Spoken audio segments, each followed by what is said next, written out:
கர்த்தராகிய இயேசு கிறிஸ்துவின் இனிய நாமத்தில் அன்பின் வாழ்த்துக்களை சபையின் சார்பாக யாவருக்கும் தெரிவித்துக் கொள்கிறேன். இந்த அருமையான வேளையிலும் கூட தேவ பிள்ளைகளாக நாம் ஒன்று கூடி வர தேவன் கொடுத்த மகாபிரம் சாக்கியத்திற்காக ஸ்தோத்திரிக்கிறேன்.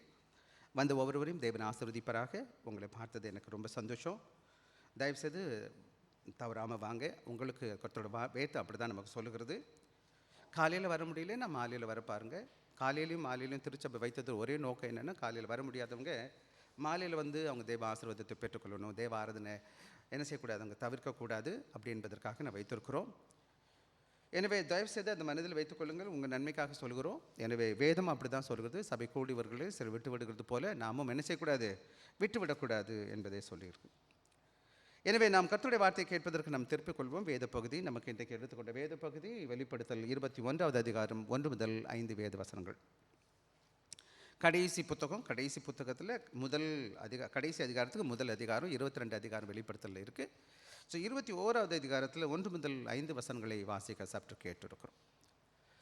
ஸோ அதை மனதில் கையில் வைத்துக்கொள்ளுங்கள். விசேஷமாக இந்த காலங்களில் இந்த மாதம் செப்டம்பர் மாதத்தில் எதை பற்றி பேசிகிட்டு இருக்கேன்னா, ஆங்கிலத்தில் சொல்லியிருப்பேன் ஹெண்ட் டைம் அண்ட் ஹோப்னு சொல்லுவாங்க. கடைசி காலங்களை குறித்தும் கடவுள் கொடுத்த நம்பிக்கை குறித்தும் இந்த காலங்களில் பேசிகிட்டு இருக்கிறோம். இந்த மாதத்தில் முதலாவது வாரத்தில் நான் என்ன பேசியிருக்கேன்னா, ஆங்கிலத்தில் க்ளோரியஸ் ஹோப், மகிமையான நம்பிக்கை அப்படின்னு சொல்லி தலைப்பில் மற்ற 24வது அதிகாரத்தில் 29லேருந்து 31 வசனங்களை வாசித்தோம். ஆண்டவராக இயேசு தான் எப்படி வரப்போகிறார் என்பதை என்ன செய்யணும், மற்ற விசுவாசி சீஷர்களுக்கு சொன்னதை நாம் தியானிச்சிருக்கிறோம். என்னது ஒலிவமலையில் பேசும்போது ஒலிவர் டிஸ்கோர்ஸ்ன்னு சொல்லுவாங்க ஆங்கிலத்தில். அதுக்கப்புறமா போன வாரம் நம்ம என்ன பேசணும்னா, சர்டனிட்டி ஆஃப் கிரைஸ்ட் ரிட்டர்ன், ஆண்டவராக இயேசு கிறிஸ்துவின் வருகை நிச்சயம் என்ற தலைப்பில் நம்ம பேசியிருக்கிறோம். 1 தெசலோனிக்கர் 4வது அதிகாரம் 13 முதல் 18 வேத வசனங்களை வாசிச்சிருக்கிறோம். அங்கே 2 காரியத்தில், ஒன்று ஆண்டவராக ஏறிய வருகை வரப்போகிறது நிச்சயம் ஒன்று, ரெண்டாவது அவர் எப்படி வரப்போகிறார், வரும்போது என்னென்ன நடக்கும் அப்படின்றத குறித்து போன வாரம் நான் பேசியிருக்கிறேன். அவருடைய வருகை இருக்குது, மன்னிக்கணும், அவரோட வருகை இருக்குது. அவரோட வருகையில் என்ன செய்வாங்க, மரித்தவர்கள் உயிர் தொடுவாங்க, அப்புறம் உயிரோடு இருக்க நாம் எடுத்துக்கொள்ளப்படுவோம், எல்லாரும் அவர் கூட இருப்போம் அப்படின்னு பேசியிருக்கு. இன்றைக்கி நம்ம எடுத்துக்கொண்ட வேத பகுதி என்னன்னு கேட்டிங்கன்னா, என்ன வெளிப்படுத்த 21வது அதிகாரம். ஆக இப்போ நீங்களாம் நான்லாம் எடுத்துக்கொள்ளப்படுவோம் தானே. எடுத்துக்கொள்ளப்பட பிறகு எங்கே போவோம், அது எப்படி இருக்கும், அந்த பரலோகம் எப்படி இருக்கும், பரலோகத்தோட சில காட்சி மட்டும்தான் இன்றைக்கி உங்களோட கூட பேச போகிறேன். அதை குறித்து இன்னும் டீட்டெயிலாக பேசலாம், ரொம்ப ஆழமாக சிந்திக்கலாம். ஆனால் பல வேலைகளை நம்ம இது குறித்து சிந்திப்பதே கிடையாது. இன்றைக்கி திருச்சபைகள் என்ன செய்கிறது கிடையாதுன்னு கேட்டால், இதை பற்றி இன்னைக்கு கடை எடுத்த உடனே பாட்டு பாடணும், பரலோகமே உண்மை துதிப்பதால் கர்த்தாவே அங்கே நீர் வாழ்கிறீன்னு பாடணும். அப்போ நானும் நீங்களும் எதுக்காக இந்த திருச்சபைக்கு வரணும், ஏன் ஏசாமி என்னை ரட்சித்திருக்கிறார். ஆக நீங்கள் இதை கேட்கணும், உண்மையான ரட்சிப்புனா என்னன்னு புரிஞ்சிருக்கிறோம். ஆக அதை குறித்து தான் இன்றைக்கி சுருக்கமாக நான் உங்களோடு கூட பேச இருக்கிறேன். நேரம் குறைவாக 6 மணி நேரம் 3/4 மணி நேரம் தான் பொதுவாக நம்ம எடுத்துக்கிறோம். ஸோ என்னோடு கூட என்ன செய்ய போகிறோம், நாம் எல்லாம் இணைந்து தேவனை ஆராதிக்கிற நாம் தேவனுடைய சிந்திக்க இருக்கிறோம். ஆக இந்த உலக வாழ்க்கை என்பது, அதாவது நீங்கள் நல்லா வேதத்தை, எந்தளவுக்கு வேத அறிவு உங்களுக்கு இருக்குன்னு எனக்கு தெரியாது, அந்த வேதத்தை நீங்கள் பார்த்தீங்கன்னா, ஆண்டவராக இயேசுக்கு தேவன் என்ன செய்கிறாருன்னு கேட்டிங்கன்னா, ஒரு துவக்கத்தை குடித்த பிறகு ஒரு முடிவையும் காமிக்கிறார். வேதம் அழகாக முடியுது. ஆதியாகமம் 1வது அதிகாரம் எப்படி உலகம் தொடங்குதோ அதே போல் முடியும் போது என்ன நடக்குதுன்னு கேட்டிங்கன்னா, அது முடியும் போது எப்படி தான் முடிய போகுது, புது உலகத்தை கர்த்தர் கொண்டு வரப்போகிறார். எது அங்கே கர்த்தர் என்ன சித்தமாக அந்த உலகத்தை உண்டாக்குனாரோ, எப்படி பாவத்தினால கரைப்பட்டு பாவம் வந்ததோ, பாவத்தினால சாபம் வந்ததோ, சாபத்தினால வந்த பாடுகள் வந்துச்சோ, அதெல்லாம் ஒரு நாள் இல்லாமல் போயிடும். அதுக்கு தான் உங்களை என்ன செஞ்சிருக்கிறார், தேவன் இணைத்திருக்கிறார். தேவ ராஜ்யத்தில் என்ன இணைத்திருக்கிறார். ரட்சிப்புனா என்னன்னு நினைக்கிறீங்கன்னு கேட்டால், நாம் இந்த உலகத்தில் ஆண்டவருக்காக வாழ்வது மாத்திரம் இல்லை ரட்சிப்பு. அவர் என்ன செய்கிறான்னு கேட்டால், அவருடைய திட்டமிடுதல் என்னன்னு கேட்டிங்கன்னா, நீங்கள் நல்லா பார்த்தீங்கன்னா, காட் இஸ் எ டைரக்டர். அவர் ஒரு படத்தை பார்த்த மாதிரி உங்களுக்கு படம் பார்த்தீங்கன்னு சொன்னால், அதான் ஜான் மில்டன் ஒரு கவிதை, ஒரு போய்ட் என்ன செய்கிறாருன்னு கேட்டிங்கன்னா, அவர் எழுதியிருக்கார், அவர் பேரடைஸ் லாஸ்ன்னு சொல்வார். பரதீசு எழுந்துட்டோம், பாவம் வந்துச்சு, பாவத்தினால எல்லாத்தையும் இழந்து போனவனாக இருக்கிறான். அப்புறம் முடியும் போது எப்படி பேரடைஸ் கெயின்ட், என்ன மறுபடியும் தேவன் என்ன செய்வார், அதே பரதீசை உருவாக்கிறார். எப்படி ஏதேன் தோட்டத்தில் பாவம் இல்லாத இருந்துச்சோ, எப்படி தேவனோடு கூட உறவுள்ளவனாக காணப்பட்டானோ, அந்த உறவை எங்கே பார்க்க போகிறோன்னு கேட்டிங்கன்னா, அந்த பரலோக வாழ்க்கையில் பார்க்க போகிறோம். ஆக என்னுடைய வீடு எங்கே இருக்குன்னு கேட்டிங்கன்னா, இந்த பூமி எனக்கு நிரந்தரம் இல்லை. அதைத்தான் பவுல் என்ன சொல்லிட்டு இருக்கிறார். இன்றைக்கி அதை குறித்து தான் உங்களோடு கூட சுருக்கமாக பேசுவேன். அது மாத்திரம் கிடையாது, பின்னாடி நாட்களில் வாய்ப்பு கிடைக்குமானா, பைபிள் ஸ்டடி டைம் இருக்குமானா நம்ம என்ன செய்யலாம், இந்த காரியங்களை ஒத்து பேசலாம். எப்படி உலகம் தொடங்குச்சு, இது எப்படி இந்த பூமி முடிய போகிறது. ஆக இங்கிலீஷில் கன்சுமேஷன் சொல்லுவாங்க, நிறைவு, முழுமை அடைகிறது. இந்த ரட்சிப்பு எங்கே இந்த திட்டமிடுதலுக்கு பார்த்தீங்கன்னா இந்த சால்வேஷன் பிளான் இருக்குது பார்த்தீங்களா, இந்த ரெடம்ஷன் பிளான் இருக்குது, ரட்சிப்பின் தியரி இருக்குது, திட்டமிடுதல் இருக்கு இல்லையா, அது எங்கே முடிய போகுது, எப்போ முடியும், எப்படி முடியும்? அப்போ என்னுடைய ரட்சிப்பு என்ன நடக்குது? ஏன் நாங்கள் வந்து தேவ ஆராதிக்கணும் ஆண்டவரை? ஒன்றும் கிடையாது. We are doing rehearsal. என்ன பண்ணிகிட்டு இருக்கிறோம்? ஒத்திகை பார்த்துக்கிட்டு இருக்கோம். என்ன பார்த்துக்கிட்டு இருக்கீங்க? ஒத்திகை பார்த்துக்கிட்டு இருக்கீங்க. எங்கே போகிறதுக்கு? பரலோகத்துக்கு போகிறதுக்கு. அதாவது அதே வெளிப்படுத்தல் 19வது அதிகாரம் 1-2 வசனம் வாசிங்க எனக்காக. இவைகளுக்கு பின்பு பரலோகத்தில் திரளான ஜனக்கூட்டம் இடுகிற ஆரவாரத்தை கேட்டேன். அவர்கள் அல்லேலூயா துதியும் வாசிப்போம், மகிமையும் கனமும் வல்லமையும் நம்முடைய தேவனாகிய கர்த்தருக்கே உரியது.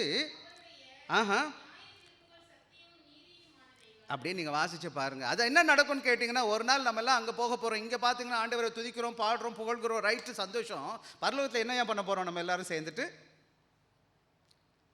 அவர்களோட இருக்க போகிறோம், அவரை துதிக்க போகிறோம், புகழ போகிறோம், அவருக்கு முகமுகமாக பார்க்க போகிறோம். அதான் பவுல் சொல்கிறார். வெளிப்படுத்தல் யோவான் என்ன சொல்கிறாருன்னு கேட்டிங்கன்னா, இந்த கலைவிகால நிகழ்ச்சிகளை அழகாக விழிச்சிருக்கிறார். 19, 20, 21 அதிகாரம் வாசித்து பாருங்கள். இந்த பரலோக காட்சிகளை குறித்தும் பரலோகத்தில் என்னென்ன இருக்கும் என்பதை குறித்தும் நீங்களும் நான் எப்படி இருப்போன்றது குறித்தும் அவர் பேசிகிட்டு இருக்கிறார். சரி, நேரம் இல்லைன்றதுனால சுருக்கமாக போக போகிறேன், வேகமாக போகணும்னு ஆசை இருக்குது. ஆக இந்த உலக வாழ்க்கையை குறித்து பேசும் பொழுது இந்த life on this earth is டிரான்சியன்ட்னு சொல்லுவாங்க. நிலையற்றது. எப்படிப்பட்டது? 60 வருஷம் 80 வருஷம் பலத்தின் மிகுதியா 3 score 10 அப்படின்னு சொல்லுவாங்க. 60 10 வருஷம், 60 கூட 10 சேர்த்தா 10 வருஷம், 70 வருஷம், மிஞ்சி போனால் 80 வருஷம். இந்த காலங்களில் கொஞ்சம் இழுத்து பிடிச்சிங்கன்னு வச்சுக்கோங்களேன், மாத்திரை மருந்தெல்லாம் சாப்பிட்டுக்கிட்டு ஒரு 80 90 வருஷம் 100 வருஷம் கூட இழுத்துடலாம். ஆனால் நித்தியத்தின் பார்வையில் 1000 வருடங்களாக தேவனோடு கூட இருக்கிறது. நித்தியத்தின் பார்வையில் இது எப்படி இருக்குது? ஆயிரக்கணக்கான வருஷம் ஆண்டோடு இருக்கிறதுக்கு 50 வருஷம் 60 வருஷம் 80 வருஷம் 100 வருஷம் எத்தனை வருஷம் எப்படி இருக்கும்? அதைத்தான் அவர் சொல்கிறாரு. வேணா வாசிக்கலாம். யாக்கோபு 4:14 வாசிங்க. நம்முடைய வாழ்க்கை எப்படிப்பட்டதுன்னு சொல்கிறாரு. ஒரு ஆள் சங்கீதம் 139:4-5 வாசிங்க எனக்காக. நாளைக்கு நடப்பது உங்களுக்கு தெரியாதே, உங்கள் ஜீவன் எப்படிப்பட்டது? கொஞ்ச காலம் தோன்றாமல் போகிற புகை மாதிரி இருக்கு. இன்னைக்கு இருக்கிறவங்க நாளைக்கு கிடையாது, நாளைக்கு இருக்கிறவங்க நாளை கழிச்சு கிடையாது. இந்த மில்லியன் கணக்கான மக்கள் வந்தாங்க, எல்லாரும் போயிட்டாங்க. அவங்க இருந்த இடம் யாருக்கும் தெரியாது, எல்லாரும் மறந்துட்டாங்க. 1-2 பேர் இந்த பூமியில் சில வேலைகளை மேட் சம் ஹிஸ்ட்ரின்னு சொல்லுவாங்க. சில வேலைகளை வரலாற்றில் இடத்த புரிச்சிருக்கிறாங்க. ஆனால் எனக்கு எத்தனையோ கோடிக்கணக்கான மக்கள் இந்த யாருன்னே தெரியல. எங்கள் தாத்தா யாருன்னு தெரியும், எங்கள் அப்பாவுடைய அப்பாவுக்கு முன்னாடி யாரும் நான் பார்த்ததே கிடையாது, எனக்கு தெரியவே தெரியாது. எல்லாருக்கும் அப்படித்தான். 3 தலைமுறைக்கு மேலே 3 ஜெனரேஷன் பிஃபோர் யாருக்குமே நமக்கு தெரியாது. இப்போ கூட உங்கள் கேட்டு பாருங்கள், உங்கள் தாத்தாவுடைய தாத்தா யாருன்னு கேளுங்க, உங்கள் ஒருத்தருக்கும் தெரியாது. அப்படியே ஒருத்தர் 2 பேருக்கு தெரிஞ்சா எங்கள் தாத்தா தெரியும்னு சொன்னீங்கன்னா ரொம்ப பாராட்டுறேன். உங்கள் தாத்தா ரொம்ப லாங் லைஃபாக வாழ்ந்திருக்கார். இன்றைக்கி நிறைய பேருடைய வாழ்க்கை என்ன நினைக்கணும்னு கேட்டு, இந்த பூமி எனக்கு நிரந்தரம்னு வாழ்வோம்னு சொன்னால் சற்று நாம் கவனமாக கவனிக்கணும். வேதம் அப்படி சொல்லவே கிடையாது. இந்த பூமியில் நான் எப்படி இருக்கிறேன்? புகையை போல வாழ்கிறேன். சங்கீதம் 39:4-5 வாசிங்க எனக்காக. 39:4-5மா? நான் எவ்வளவாய் நிலையற்றவன் இருக்கிறேன் என்று உணரும்படி என் முடிவையும் என் நாட்களின் அளவு எவ்வளவு என்பதையும் தெரியும். ஆண்டவரே நான் முடிவு இல்லாதவன், கொஞ்ச நாள் இருக்க போகிறேன், என்னுடைய டே எவ்வளோ இருக்குது? அவர் டேஸ் ஆர் நம்பர்ட். நம்முடைய நாட்கள் எண்ணப்பட்டு இருக்கிறது அன்பான பிள்ளைகளே. You are counted. இன்றைக்கி இந்த பூமியில் வந்தேனோ அந்த நாள்லேருந்து எந்த நாள் என்னோடய லைஃப் முடிய போகுதுன்னு எல்லாருக்குமே ஒரு டே இருக்குது. ஆண்டோட வருகை முன்னாடி இருந்தால் அந்த டே எனக்கு இல்லை. ஆண்டோட வருகை இல்லைன்னு வச்சுக்கோங்களேன், we are going to have a one day. யாரோ என்னை கொண்டு போய் பொட்டியில் போட்டு ஐயா ரெஸ்டடு அப்படி போயிட்டே இருப்பாங்க. அப்புறம் கொஞ்ச நாள் கழிச்சு எல்லாம் மறந்துடுவாங்க. இந்த மாதிரி ஒரு ஆள் இருந்தால் போகல, மறந்தாச்சு. எனக்கு தெரியும், ரொம்ப நான் நிறைய டெத்தில் விசேஷமாக இந்த சபைக்கு ஊழியத்தில் வந்த பிறகு நான் உங்களை விட அதிகமான மரணத்தை போய் பார்த்துருக்குறேன், மரணத்துக்கு போயிருக்கிறேன். அது மாத்திரம் கிடையாது, நிறையா அடக்க ஆராதனையும் நான் செய்திருக்கிறேன். நான் பார்த்துக்கிட்டே இருக்கேன், லைஃப்பை பார்த்துக்கிட்டே இருக்கிறேன். I am looking at the life closer to more then you guys. உங்களை காட்டில் நெருக்கமாக பார்க்குறேன். வருத்தம் இருக்குது, பாடு இருக்குது, என்னடா இப்படி நடக்குது அப்படின்னு சொல்லி வருத்தத்தை படுறேன். ஆனால் அதை தவிர்க்க முடியுமான்னு கேட்டால் நிச்சயமாக முடியவே முடியாது, யாருக்காலும் முடியாது. எனவே தான் பவுல் என்ன சொல்கிறாருன்னு கேட்டிங்கன்னா, நம்ம இந்த பூமியில் வாழும் பொழுது சொஜோன வேதம் என்ன சொல்லுதுன்னா, நம்ம பில்கிரீம்ஸாக இருக்கிறோம். என்னவா இருக்கிறோமா? புனித யாத்திரிகர்களாக இருக்கிறோம். We are passing by. இந்த பூமியில் எப்படி இருக்கிறேன்? நான் புனித யாத்திரை பண்ணிக்கிட்டு இருக்கேன். I'm going to go the permanent place, ஹெவனுக்கு போக போகிறேன். அந்த பூமியில் நான் யாத்திரை பண்ணிக்கிட்டு இருக்கிறேன். எனக்கு எதுவுமே இந்த பூமியில் கிடையாது. நான் எதையும் தூக்கிட்டும் போக முடியாது. விருப்பப்பட்டாலும் என்ன செய்ய முடியாது? கொண்டு போக முடியாது. இந்த பூமி எனக்கு நிரந்தரமானது இல்லை என்பதை மனதில் நிச்சயமாக எழுதி வச்சுக்கோங்க. நான் சொல்ல தேவையே கிடையாது. வேதம் அதை பற்றி தான் பேசிகிட்டு இருக்குது. வேதத்தில் நிறைய வேத வசனம் இருக்குது. நான் இந்த பகுதியை நிற்கணும், வரணும், அதுக்கு தான் மேலே போயிட்டு வந்துட்டுருக்கேன். கொஞ்சம் லென்த்தி இன்ட்ரடக்ஷனாக இருக்குது, மன்னிச்சுக்கணும். ஏன்னு கேட்டிங்கன்னா, நீ இதை புரியணுன்னா அதை புரிஞ்சுக்கணும். நீங்கள் இந்த பூமியில் நீங்கள் நிரந்தரமாக வாழ்றதுக்கு கடவுளை அழைக்கிறது. தேவனுடைய படைப்பை நீங்கள் நல்லா கவனமாக கவனிச்சிங்கன்னா, ஆதாம் தம்மோடு கூட இருக்கும்படி தேவன் செய்திருக்கிறார். பாவம் வரலன்னு வச்சுருக்காது, என்ன செஞ்சுருக்க மாட்டான், அவன் ஏதனை விட்டு துரத்தப்பட்டிருக்க மாட்டான், அவனுக்கு மரணம் வந்திருக்காது, அவன் தேவனோடு கூட நிரந்தரமாக உறவு வைத்திருப்பான் இல்லையா? ஆனால் என்ன நடந்துச்சு? பாவம் வந்ததுனால, அவன் தேவனோட உறவை இழந்து போனதுனால, அவனாக இயேசு கிறிஸ்து இந்த பூமியில் வரணும், அவர் எனக்காக உங்களுக்காக மரிக்கணும், என்னையும் உங்களை மீட்கணும். மறுபடியும் என்ன செஞ்சா? ஆதாம் பாவத்துக்கு முன்னாடி இந்த ஸ்டேட்டில் என்னை கொண்டு போய் அவர் என்ன செய்யணும்? தம்முடைய பிள்ளைகளை ஒன்று கூட்டி பரலோகத்தில் வச்சு கொண்டு போகணும்.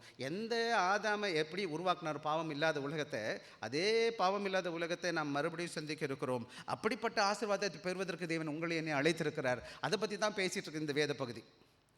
அதனால தான் பவுல் என்ன சொல்கிறாருன்னு கேட்டிங்கன்னா, பிலிப்பியர் 4வது அதிகாரம் 21வது வசனம் வாசிங்க. 20-21 வாசிங்க.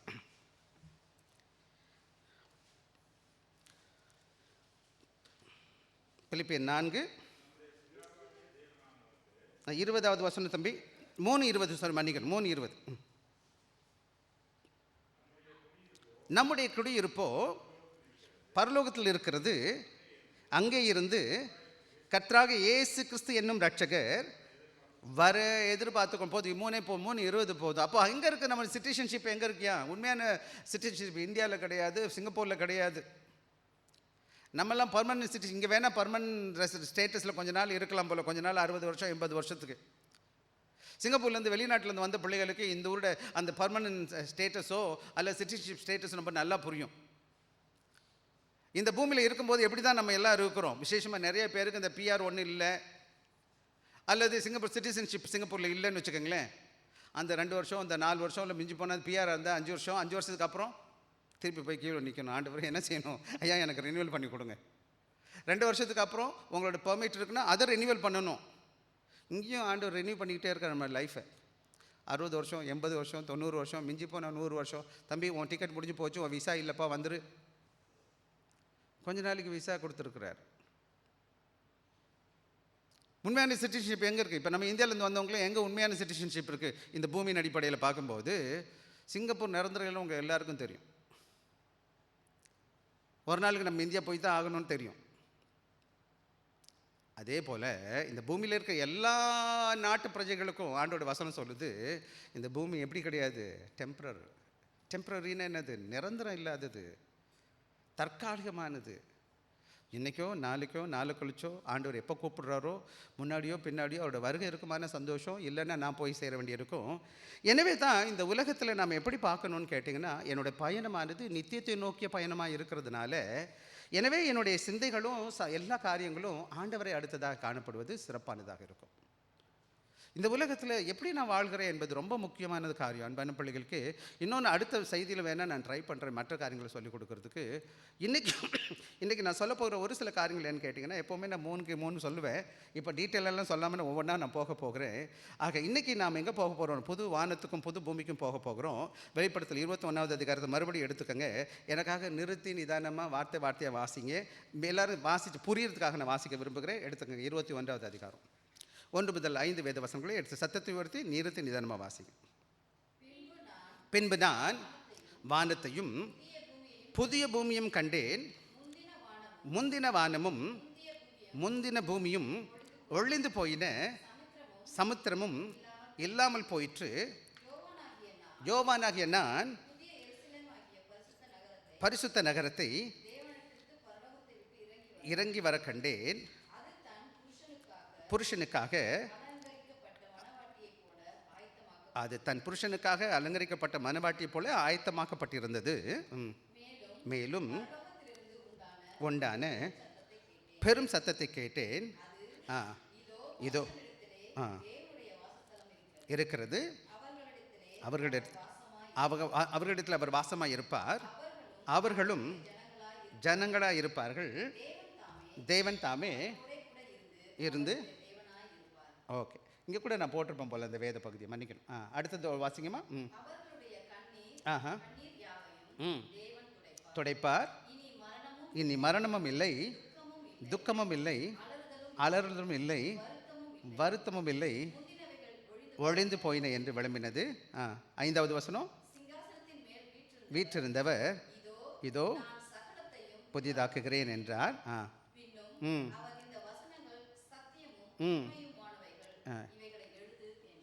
இந்த வேத பகுதி அருமையான ஒரு வேத பகுதி. எப்போவுமே நிறைய காரியங்களை நம்ம சொல்லிகிட்டே போவோம். இன்றைக்கி நிறைய பாரியம் பேச போகிறதில்ல. நான் ஒரு சில காரியங்களை மாத்திரம் வேகமாக சொல்லிவிட்டு நான் கடந்து போக இருக்கிறேன். அப்புறம் நம்ம குறிக்கமாக நேரம் இருப்பதனால நிறைய டீப்பாலாம் பேச முடியாது. மேலோட்டமாக உங்களுக்கு புரிகிற மாதிரி சொல்கிறது தான் என்னுடைய கடமை.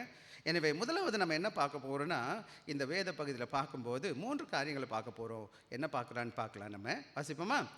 புதிய சிருஷ்டிப்பு. நியூ என்ன பார்க்க போகிறோம்? புதிய சிருஷ்டிப்பை பற்றி பேச. இதுக்கு முன்னாடி நான் முன்னாடியே சொல்லணும். நான் இந்த வேத வசனம் எப்போவுமே நீங்கள் வெளிப்படுத்தல் பகுதியை வாசிக்கும்போது ஆதியாகமம் படிச்சிருக்கணும். ஆதியாகமம் தெரியலன்னா வெளிப்படுத்தல் புரியறதுக்கு கொஞ்சம் கஷ்டம் உங்களுக்கு. ஏன்னா ஆதியாகமம் புத்தகத்தில் என்ன நடந்துச்சுன்னு சொன்னால் தான் எப்படி பாவம் வந்துச்சு, என்னென்ன விளைவு வந்துச்சு, பாவத்தினால் வந்த சாபம், சாபத்தினால் வந்த பாடுகள், அங்கே வந்த பிரச்சனைகள் புரிஞ்சால் மட்டும்தான் இது எப்படி முடியுதோ அதை புரிஞ்சு நான் புரிஞ்சுக்க முடியும். எனவே இன்றைக்கி இங்கே வாசிக்கலைன்னு சொன்னால் போய் வீட்டில் போய் தயவுசெய்து எல்லாத்தையும் என்ன செய்யுங்க, ஆதியாகமம் புத்தகத்தில் முதல் பகுதி, முதல் 11 அதிகாரங்களுக்கு சற்று வாசிங்க, முதல் 6-7 அதிகாரங்கள் வாசிங்க.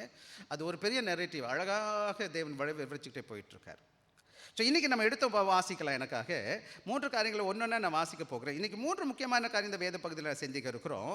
இந்த உலகத்தை தேவன் புதிதாக மாற்றப் போகிறார். இந்த பூமியும் வானமும் எல்லாம் புதிதாக மாற்றப்படுகிறத பார்க்குறோம். அப்புறம் தேவன் நம்மோடு கூட இருக்கிறவராக இருக்கிறார். அதுக்கப்புறம் பாடுகள் இல்லை அந்த உலகத்தில். அதுதான் அந்த மையமாக இருக்குது.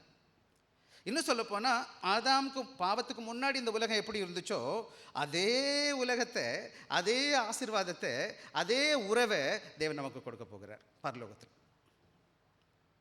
புரியுதா ஏதாச்சும் நான் சொன்னது? ஆக ஒன்றுன்னா நம்ம லைட்டாக சிந்திப்போம். ஆக மொத்தத்திலே நான் முதலே சொன்னது போல் இந்த உலகத்தில் நாம் எல்லாரும் நிலையற்றவர்கள். கொஞ்ச காலங்கள் ஆக வியாதி வரட்டும், பணம் பிரச்சனை, மன பிரச்சனை, போராட்டம், என்னென்னமோ வருது. எவ்வளோ நாளைக்குன்னு கேட்டால் கொஞ்சம் காலத்துக்கு மாத்திரம். வாசிங்க 28, ரோமர் 28வது அதிகாரம், 8வது அதிகாரம், மன்னிக்கணும், ரோமர் 8 18வது வசனம். ஆதலால் இக்காலத்து பாடுகள் இனி நம்மிடத்தில் வெளிப்படும் மகிமைக்கு ஒப்பிடப்படத்தக்கவைகள் என்கிறேன். அப்படின்னு என்னமா அர்த்தம்? ஆதலால் இக்காலத்து பாடுகள், இந்த உலகத்தின் பாடுகள், இப்போ நடக்கிற பாடுகள், நம்ம வாழ்க்கையில் வியாதியாக இருக்கலாம், கஷ்டமாக இருக்கலாம், மனபாரமாக இருக்கலாம், போராட்டமாக இருக்கலாம், ஏழ்மையாக இருக்கலாம், என்னென்ன வேணாலும் சொல்லிகிட்டே போகலாம். உறவுகள் எவ்வளோ பிரச்சனை இருக்குது பாசம், என்ன பாசம் இதெல்லாம் நடக்குது, என்னை ஏன் ஏசாமி கை விட்டுட்டார் நீங்கள் நினச்சிட்டு இருக்கீங்க மாதிரி இருப்பீங்கன்னு சொன்னால், இந்த பாடுகள் எதுக்கு ஒப்பிடப்படத்தக்கவைகள் இல்லையா? எது ஒப்பிடப்படத்தக்கவைகள் இல்லைன்னு கேட்டிங்கன்னா, இந்த மகிமை இருக்குது பார்த்தீங்கன்னா என்னது, அதை அழகாக சொல்லுது. நம்மிடத்தில் வெளிப்படும் மகிமைக்கு இனி வரப்போகிற மகிமை இருக்குது பார்த்தீங்களா, பரலோகத்தில் இருக்கிற எல்லாத்துக்கும் கம்பேர் பண்ண முடியுமான்னு கேட்டிங்கன்னா ஒப்பிடப்படத்தக்கவைகள் அல்ல.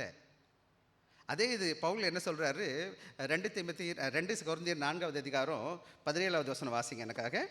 2 கொரிந்தியர் 4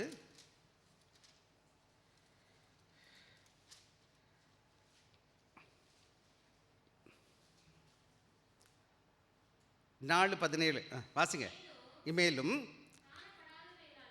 காணப்படுகிறவைகள் அல்ல, நமக்கு அது சீக்கிரத்தில் நீங்கும் லேசான நம்முடைய உபத்திரவம் இந்த உலகத்தில் ஏற்படுகிற பிரச்சனைகள்லாம் எவ்வளோ பெருசாமா, எவ்வளோ பெரிய வியாதி, எவ்வளோ பெரிய கஷ்டம், எவ்வளோ பெரிய மனபாரம், எவ்வளோ பெரிய போராட்டம், லேசான உபத்திரம். எவ்வளோமா லேஸ் எப்படி அங்கே சொல்கிறாரு, இந்த உலகத்தின் பாடுகள் நித்திய மகிமைக்கு என்ன செய்கிறது, கம்பேர் பண்ண முடியாது, ஒத்து பேச முடியாது. அதுக்கப்புறம் நம்முடைய பிரச்சனைகள் காணப்படாதவைகளை, காண்கிற பிரச்சனை உலகத்தை பார்க்கும்போது காணப்படாத காரியம் இருக்குது பார்த்தீங்களா, அது எவ்வளோ பெருசு, நித்திய மகிமை உண்டாக்குறதாக இருக்குது. எனவே இந்த உலகத்தின் பாடுகள் எப்படி இருக்குது, பாடுகள் எப்படி இருக்குது, எவ்வளோ பெருசு, கடினமானதா லேசானதா? லேசுனா எவ்வளோம்மா லேசு? ஆண்டோட பார்வையில், நித்தியத்தின் பார்வையில் இந்த உலகத்தின் பாடுகள் ஒன்றும் இல்லை. ஆனால் என்ன பிரச்சனை தெரியுங்களா, சில வேளை இந்த டெங்கி கொசுக்கு படம் போட்டிருப்போம், பார்த்துருக்கீங்களா? டெங்கி கொசுக்கு படம் போட்டிருந்தாங்க பார்த்தீங்களா? எவ்வளோ பெருசுமா டெங்கி படம் கொசு இருக்கும், வெளியிலலாம் பேனர் போட்டிருந்தாங்களே, எவ்வளோ பெருசு, நம்மளோட பெரிய சைஸாக இருக்கும்யா, பெருசாக போட்டிருப்பான். ரொம்ப கிட்டத்தில் வச்சு பூதக நிலையில் வச்சு அந்த கொசுவை இவ்வளோ பெருசாக்கி படம் போட்டிருப்போம், பார்த்துருக்கீங்களா?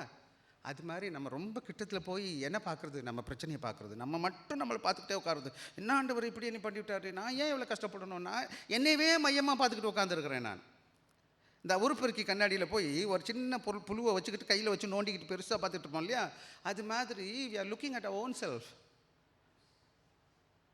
நீங்கள் டெங்கி கொசு பார்த்தோன்னு நானே ஆச்சரியப்படும், இப்படி கொசு எவ்வளோ பெருசாக இருக்குன்னு நானே நினச்சிருக்கேன். இவ்வளோ பெருசாக படத்தை வரைஞ்சி போட்டிருப்பான் ரோட்டில். கொசு எப்பயாச்சும் அவ்வளோ பெருசாக நம்ம பார்த்துருக்கோமா? ஆக நீங்களும் நானும் நம்மளுடைய பிரச்சனையை, இப்படி பிரச்சனையை எவ்வளோ பெருசாக பார்த்துட்டு உட்காந்துருக்குறோம், டெங்கி கொசுவோட பெருசாக பார்த்துட்டு உட்காந்துருக்கோம், பெருசாக. ஸோ வாங்க போயிடுவோம், நமக்கு நேரம் இல்லை. ஆக நானும் நீங்களும் பிரயாணம் பண்ணிகிட்டு இருக்கிறோம். இந்த ஊடகத்தின் பாடுகள் வரும், பிரச்சனைகள் வரும், தேவை சவைகள், நீங்கள் ஒன்றும் இல்லாமல் கூட இருப்பீங்க, ஏழைகளாக இருப்பீங்க. இந்த உலகத்தில் நம்ம எல்லாத்துக்கும் மேலே எனக்கு இந்த ஆண்டவர் கூட இருக்கிறார் அன்பான பிள்ளைகளை. எனவே நானும் நீங்கள் என்ன பண்ணக்கூடாதுன்னு கேட்டிங்கன்னா, இந்த உலகத்துக்காக வாழ்வதற்கு அல்ல, அடுத்த உலகத்தை நோக்கி பயணிப்பதற்கு தேவன் அழைத்திருக்கிறார். பல வேளைகளில் நாம் என்ன நினைக்கிறோம், இந்த மையமாக இந்த உலகமே எனக்கு தஞ்சோன்னு வாழ்கிறேன்னு சொன்னால் அது உங்களுக்கு ஆசீர்வாதத்தை கொடுக்காது, நிம்மதியை கொடுக்காது, சந்தோஷத்தை கொடுக்காது. ஏன் இதை பற்றி நான் உங்கள்கிட்ட பேசிகிட்டு இருக்கிறேன்னா, உங்கள் வாழ்க்கை இந்த உலகத்தில் பயணத்தை நோக்கி பேசும்போது இந்த உலகத்துக்கு எந்த காரியங்களும் உங்களை பாதிக்காது. ஏன்னு கேட்டால், என்னோடய ஆண்டவர் என் கூட இருக்கிறார், ஒரு நாள் அவரோட கூட இருக்க போகிறேன், எதுக்கு இதெல்லாம், நான் எல்லாத்தையும் விட்டுட்டு தானே போக போகிறேன். கடவுள் கொடுத்தா கர்த்தருக்கு ஸ்தோத்திரம், கடவுள் ஆசீர்வதிச்சார், ஆண்டவருக்கு நன்றி. இன்னொன்று பாருங்கள், நான் இதை கொடுத்தது எதுக்குன்னு கேட்டால், நான் எவ்வளோ நல்ல உக்ரானக்காரனாக இருக்கிறேன், ஆண்டவருக்கு சேவை செய்து ஆண்டவர் நாமத்தை மையப்படுத்த போகிறேன் என்பது தான் கேள்வி. எனக்கு நிறையா ஊழியத்தை கொடுத்துருக்காரு, நிறைய திறமை கொடுத்துருக்காரு, நிறைய ஊழியம் பார்ப்பேன், எனக்கு நிறைய பணம் கொடுத்துருக்காரு, நிறைய உதவி செய்வேன், நிறைய பாடக்கூடிய தாழ்ந்திருக்கு, இசைக்கிரிவா எல்லாத்தையும் நான் ஆண்டவருக்கு செய்கிறேன். ஏன்னா நான் போகிறேன் கொஞ்சம் காலங்கள் இதில் விட்டுட்டு. கடவுளை அறியாதவன் தனக்கு தனக்கு தனக்கு தனக்குன்னு வாழ்கிறான், கடவுள் அறிஞ்சவன் எல்லாருக்காக வாழ ஆரம்பிக்கிறான். அதான் இயேசுசாமி கற்றுக் கொடுத்த பாடம். அன்பிலார் எல்லாம் தமக்குரியர், அன்புடையர் என்றும் உரியர். ஆக இயேசு கிறிஸ்துவ பார்க்குற நாம, எனக்கு ரொம்ப பல்வேளையில் நான் கன்ஃபியூஸ்டாக இருக்கிறேன். எனக்கு என்னோட ஏசுசாமின்றாங்க, அல்லேலூயா ஆட்டம் பாட்டம்லாம் போடுறான், கொஞ்சம் கூட தொடலையா உனக்கு அந்த வார்த்தை, ஏசாமியுடைய வார்த்தை, ஆண்டோட வாழ்க்கை, ஆண்டோட இவளுக்கு வசனம் கேட்குறோமே, நமக்கு போயிடுவோம்.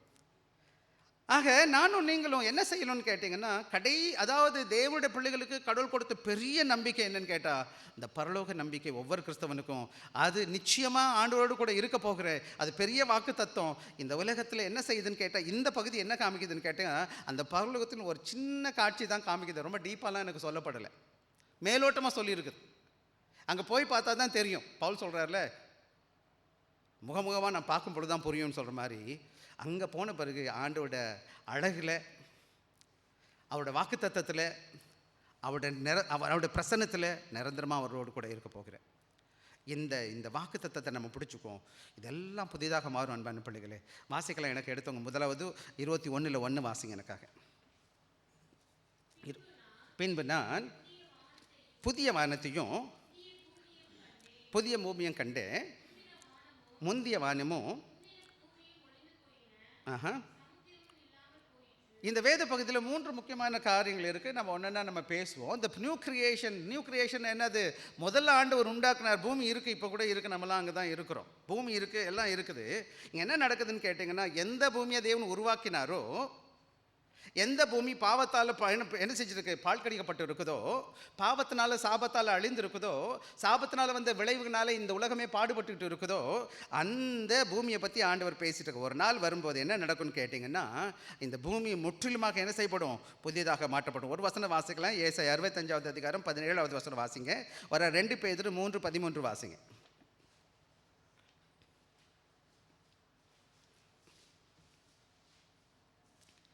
ஏசாயா 65:17. இதோ நான் புதிய வானத்தையும் சிருஷ்டிக்கிறேன், முந்தினவைகள் நினைக்கப்படுவதில்லை, தோன்றுவதும். ஏசாயா சொல்லிட்டு போயிட்டார், பூமி உருவாக போகுதுன்னு சொன்னார். 2 பேதுரு 3:13 வாசிங்க. வாக்குத்தத்தின்படியே புதிய வானங்களும். ஆக இன்னைக்கு நான் ரட்சிக்கப்பட்டு இருக்கிறேன்னா, அழகா ஏசாயா சொல்லிட்டு போயிட்டார். தேவன் கொடுத்த வாக்குத்தத்தம் என்னன்னு கேட்டிங்கன்னா, இந்த பழைய பூமி என்ன சொல்ல வருதுன்னு கேட்டிங்கன்னா, இந்த பழைய பூமி அப்படியே ரிப்பீட் ஆகாது, கண்டினியூ ஆகாது. தேவன் என்ன செய்கிறார்? புது வானம் புது பூமியை, கண்டினியூஷன் கிடையாது, complete renewal, complete totally new. புது வானம் புது பூமி. அது என்ன இருக்கும் அந்த பூமி வானம் எப்படி இருக்கும்னு கேட்டால், பாவத்தால் கரைபடியாத ஊர் அந்த பூமி. பாவத்துக்கு முன்னாடி இருந்த ஊர் உலகம். வானமும் பூமியும் மாறும், எல்லாம் அழிஞ்சு போகும். அதான் வசனம் சொல்லுது எனக்கு. அது எல்லாம் அந்த முதலாவது இப்போ ரட்சிக்கப்பட்டு இப்போ காணப்படுகிற எல்லாம் அழிந்து போகும். வேதத்தில் பல இடங்களில் சொல்லப்பட்டிருக்கு, சூரியன் சந்திரன் வெந்து உருகிரும்னு சொல்லி. ஆக என்ன சொல்லுவதுன்னு கேட்டிங்கன்னா, ஆண்டவர் என்ன செய்ய போகிறார்? புது துவக்கத்தை கொடுக்க போகிறார். அவர் புது ராஜ்யத்தை உருவாக்க போகிறார். புது பரலோகம் புது பூமியை உண்டாக்கி அவர்கள் தம் பிள்ளைகளுக்கு அங்கே செய்வார், புது ராஜ்யத்தை கொடுப்பார். ஏன்னா நம்ம பாவத்தில் மீட்கப்பட்டு இருக்கிறோம். மீட்கப்பட்ட ஊருக்கு போகும்போது இதே பாவத்தோடு போக முடியுமான்னு கேட்டால், நம்ம பாவம் இல்லாத பிள்ளைகளை அவர் பரலோகத்தை சேர்க்கிறார். அந்த பூமி எப்படி இருக்கக்கூடாது? பாவம் நிறைஞ்சதாக இருக்கக்கூடாது.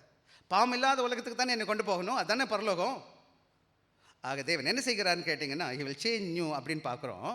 அது மாத்திரம் கிடையாது. 2வது பகுதி என்ன செய்கிறாருன்னு கேட்டிங்கன்னா, இதை பவுல் என்ன சொல்கிறாருன்னு கேட்டிங்க, இந்த உலகம் என்ன செய்தான்? பிரசம வேதம் பண்ணுகிற மாதிரி பட்டுட்டு இருக்குன்னு சொல்கிறார். 8:21 ரோமர் 8:21 வாசிக்கலாம். நேராக ஆகிட்டு கிடக்கு.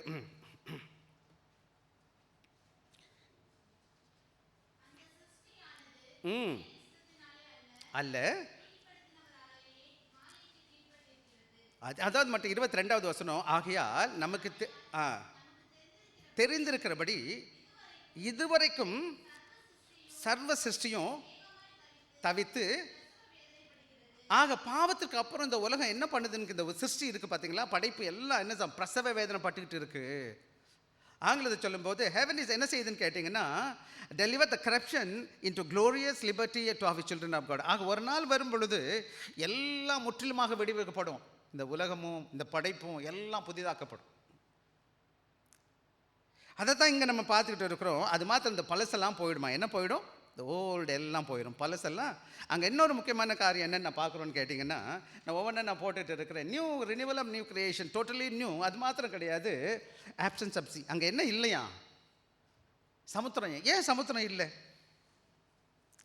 ஏம்மா சமுத்திரம் நான் இல்லை? நிறைய வேத வசனம் இருக்குது, நீங்கள் வீட்டில் நோட் பண்ணிக்கோங்க பக்கத்தில். ஏசாயா 57:20, தானியேல் 7:3, வெளிப்படுத்தல் 13:1 எழுதியிருப்பீங்க நான் நினைக்கிறேன். திருப்பி வேணா சொல்லிடுறேன் நான். ஏசாயா 57:20 இப்படி சொல்லுது. அதாவது என்ன சொல்லுது? ஒரே ஒரு வேத பகுதி மட்டும் வாசிக்கலாம் எனக்காக. ஏசாயா மட்டும் வாசிங்க. 57:20 வாசிங்க. கொந்தளிக்கும் கடலை போல இருக்கிறார்கள், அது அமர்ந்திருக்க கூடாமல் அதன் ஜலங்கள் சேற்றையும் அழுக்கையும் கரையில் ஒதுக்குகிறது. ஆக ஜலம் எதுக்கு ஏன் அப்படி சொல்லப்பட்டிருக்குன்னு கேட்டிங்கன்னா, யூதர்களோட முறைமைப்படி என்னன்னு கேட்டிங்கன்னா, யூதர்களோட அண்டர்ஸ்டாண்டிங் என்ன இருந்துச்சுன்னு கேட்டிங்கன்னா, இந்த கடல் எதை குறிக்குதுன்னு கேட்டிங்கன்னா, என்ன பார்க்குதுன்னு கேட்டிங்கன்னா, கேயாஸ், டேஞ்சர், டிஸ்ஆர்டர். இந்த வேத பகுதி எப்பெல்லாம் கடலை குறிச்சிருக்குதோ, அந்த கடல் எதை குறிச்சிக்கிட்டு இருக்குன்னு கேட்டிங்கன்னா, என்னது? எப்போதுமே நமக்கு தெரியும், சுனாமி வந்திருக்குது. கடல் பக்கத்தில் இருக்கிற ஒரு காரியங்களை பார்க்கும்போது அங்கே என்ன இருக்காது? புதிய வானம் புது பூமியில் என்ன ஐடியான்னு கேட்டிங்கன்னா, அங்கே என்ன இருக்காது? எந்த விதமான நமக்கு பயம் உண்டாக்குற, பாடுகள் உண்டாக்குற, நிலை கொழிஞ்சு போகிற காரியங்கள். சங்கீதம் 46 கூட நீங்கள் ஒரு வசனம் வாசிக்கலாம். 2-3 வாசிங்களேன் என்ன நடக்கும்னு சொல்லிட்டு. சங்கீதம் 46 2-3 வசனம். ஆகையால் பூமி நிலை மாறினாலும் மலைகள் நடு சமரத்தில் சாய்ந்து போனாலும் அதில் ஜலங்கள் கொந்தளித்து பொங்கி பிறக்கினால் அழிந்தாலும். ஆக என்ன ஐடியான்னு கேட்டிங்கன்னா, ஜலம் சொன்னாலும் என்ன கிடையாதுன்னு கேட்டால் பயம் வரும், ஆபத்து இருக்குது. அதனால வர்ற பிரச்சனை எல்லாம் எங்கே போயிடும்? ஆக ஆண்டவருடைய வேதம் சொல்லுது, தேவன் புது வானத்தையும் புது பூமியை உருவாக்கும் போது அங்கே என்ன இருக்காதுன்னு கேட்டிங்கன்னா, என்ன இருக்காது? Absence of sea. அங்கே கடல் இருக்காது, சமுத்திரம் இருக்காது. ஏன்னு கேட்டால் எனக்கு எந்த விதமான பயமும் யாராலையும் வராது. அது மாத்திரம் கிடையாது, ஒரு முக்கியமான காரியம் அங்கே என்ன இருக்குன்னு கேட்டால், என்ன இருக்குமா? என்ன அது கேட்டால், ப்ராமிஸ் ஆஃப் இட்டர்னல் நியூனஸ். எப்போதும் என்ன இருக்கும்? எதுக்கு அது கொடுக்கப்பட்டிருக்குன்னு கேட்டிங்கன்னா, எல்லா விதமான புதுதை உருவாக்குனதுனால எல்லா டீகேயும் புரோக்கன்னஸ் இந்த கரண்ட் வேர்ல்ட், இந்த உலகத்தில் இருக்கிற எதுவுமே அங்கே இருக்காது.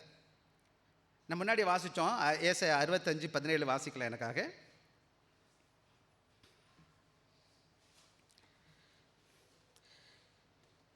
ஏசாயா 67. புதிய வானத்தையும் சிருஷ்டிக்கிறேன். இனிமே தோன்றும். இந்த பூமியில் இருக்கிற எந்த விதமான சீரழிவும், இந்த பாவத்தினால விளைந்த ஒரு காரியமும் அந்த புது வானத்தில் புது பூமியில் இருக்காது. அங்கே சமுத்திரமும் இருக்காது. அதுக்கு காரணம் என்னன்னு கேட்டால், எனக்கு எந்தவித பாதிப்பும் எதுனாலையும் வரவே வரக்கூடாது. இன்றைக்கி கூட கடலை ஒட்டி இருக்கிற பல நாடுகள், பெரிய பெரிய நாடுகள், ஜப்பான் மாதிரி நாடுகள்லாம் பார்த்தீங்கன்னு சொன்னால் எப்போதும் அவங்க காத்துக்கிட்டே இருக்கிறாங்க, என்னடா பிரச்சனை வரப்போகுதுன்னு சொல்லிட்டு. ஸோ இதுதான் அந்த வேத பகுதியின் அடையாளமாக இருக்குது. எனவே நம்ம என்ன பார்க்கணுன்னு கேட்டிங்கன்னா, இந்த புது உலகம் எப்படிப்பட்டதாக இருக்குன்னு கேட்டிங்கன்னா, will be fresh, vibrant, unattained by சின்னு சொல்கிறாங்க. அது எப்படி இருக்காது? ஃப்ரெஷ்ஷாக இருக்கும், புதுதாக இருக்கும், வைப்ரண்ட்டாக இருக்கும், கலக்கலன்னு இருக்கும், எல்லோரும் இருப்பாங்க, தெய்வ பிள்ளைங்க தான் மட்டும் இருப்பாங்க. அங்கே பாவம் இருக்கவே இருக்காது. எனவே இதை குறித்து தான் இந்த வேத பகுதியில் யோவான் பேசிக்கிட்டு இருக்காரு. ஆக நானும் நீங்களும் கவனமாக கவனிக்க வேண்டிய பாடம் என்னன்னு கேட்டிங்கன்னா, இந்த வேத பகுதியில் என்ன நான் பார்க்குறேன்னு கேட்டிங்கன்னா, சில காரியங்கள் நான் போட்டிருந்த வேதத்தில் ஒரு நிமிஷம் நான் பார்க்கணும். சரி, விட்டுருவோம். 2வது கதைக்கு போயிடலாமா? அடுத்த கதைக்கு நம்ம வேகமாக போயிடுவோம். வாங்க. God's dwelling with his people 2-3 வசனத்தை வாசிங்க எனக்காக. நான்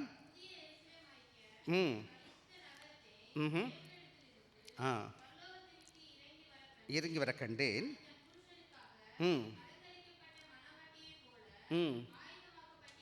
போதும். இங்கே இன்னொரு முக்கியமான காரியம் நம்ம பார்க்குறோம். அதுக்கு முன்னாடி நம்ம 1வது வசனத்தில் பார்க்கும்போது எல்லாம் முற்றிலுமா புதிதாக மாறும், எல்லாம் பழையது ஒழிந்து போயிடும், அங்கே என்ன இருக்காது? தீங்கு இருக்காவே இருக்காது அது புது உலகத்தில். சரி, இப்போ இன்னொரு 2வது வசனத்தை சொல்லும்போது என்ன செய்கிறாருன்னு கேட்டிங்கன்னா, புது எருசலேமை பற்றி பேசுகிறார். அங்கே என்ன இருக்குன்னு கேட்டிங்கன்னா, ஆண்டவர் நம்மோடு கூட இருக்க போகிறவராக இருக்கார். 2வது வேத வசனத்தை வாசிக்கும் போது அதுலேயும் 3 முக்கியமான காரியங்களை நம்ம பார்க்க முடியும். முதலாவது, புது எருசலேம் வருது. என்ன வருமா? புதிய எருசலேம். அந்த புது எருசலேம் எப்படி வருதுன்னு பார்த்தீங்கன்னா, ஏன் புது எருசலேம்? யூதர்களுக்கு தேவனுடைய பிரசனம் எங்கே இருந்துச்சுன்னு கேட்டிங்கன்னா, எங்கே தான் இருந்துச்சு? இப்போ இருக்கிற எருசலேமில் தான் தேவாலயம் இருந்துச்சு. தேவனை எங்கே தான் தேடி வருவாங்க? எருசலேமுக்கு தான் வருவாங்க. ஜெருசலேம் தான் சென்டர் ஆஃப் காட், கடவுளுடைய இடம், கடவுளை ஆராதிக்கிற இடம், கடவுளுடைய சித்தத்தை செய்கிறது, கடவுள் நோக்கத்தை கர்த்தருக்கு. ஆக தேவனுடைய பார்வையில் என்ன நடக்குதுன்னு கேட்டால், அன்றைக்கு என்ன செய்யணும்னா, புதிய எருசலேம் வந்து இறங்கும். புதிய எருசலேம் எங்கேருந்து வரும்னு கேட்டிங்கன்னா, எங்கேருந்து வருதுன்னு கேட்டிங்கன்னா, பரலோகத்துலேருந்து. ஏன் பரலோகத்தில் இறங்கி வருதுன்னு கேட்டிங்கன்னா, இது மனிதனுடைய படைப்பு கிடையாது, இது மனிதனுடைய பாவத்தால் செய்யப்பட்டது கிடையாது, பாவ உலகத்திலேருந்து எழுதப்பட்டது கிடையாது, அது பரலோகத்திலேருந்து தேவனால் செய்யப்பட்டு கீழே வர்றது. அது பரிசுத்தமானது.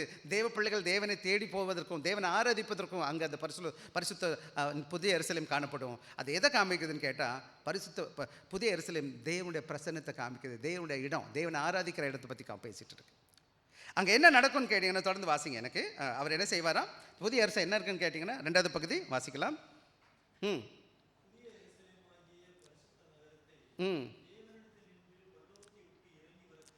இறங்கி வர கண்டேன். அது எப்படிப்பட்டது அழகுள்ளதாக இருந்துச்சுன்னு கேட்டிங்கன்னா, கரை திரை அற்றதாக. எபேசியர் 5வது அதிகாரம் 26, 27, 25, 26, 27 வாசிங்க.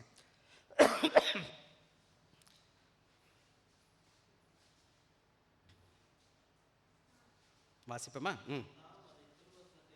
கொண்டு தண்ணீர் முழுக்கினால் சுத்திகரித்து பரிசுத்தமாக்குகிறதுக்கும் கரை திரை முதலானவைகள் ஒன்றுமில்லாமல் பரிசுத்தமும் பிழையற்றதுமாகிய மகிமையுள்ள சபையாக நிறுத்திக் கொள்வதற்கும் ஒப்பு கொடுத்தார். ஆக இன்னைக்கு நல்லா நானும் நீங்களும் சபையோட நோக்கம் என்னன்னு கேட்டிங்கன்னா, அந்த பரிசுத்த நகரம் வருது, அது எப்படி தன்னுடைய மனவாட்டிக்காக தயாராக இருக்குன்னு கேட்டிங்கன்னா, விசேஷமாக இந்த மனவாட்டி திருச்சபை எப்படி இருக்கணும்னு கேட்டிங்கன்னா, கரை திரையற்றதாக காணப்பட வேண்டும், அழகுள்ளதாக இருக்க வேண்டும், பரிசுத்தமாக காணப்பட வேண்டும், ஆண்டவரோடு கூட நெருக்கமான உறவுள்ளதாக காணப்பட வேண்டும். அன்பான பிள்ளைகளே, இந்த சபையோட நோக்கம் என்னன்னு கேட்டிங்கன்னா, பாட்டு பாடுறது மற்ற காரியங்களாம் நம்ம செய்கிறோம். ஆனால் ஒன்று என்னன்னு கேட்டால், நீங்கள் ஆண்டவருக்காக தயாராகணும். ஒரு மனவாட்டியை போல மணவாளனாக இயேசு கிறிஸ்து வரப்போகிறார் இந்த பூமியில்.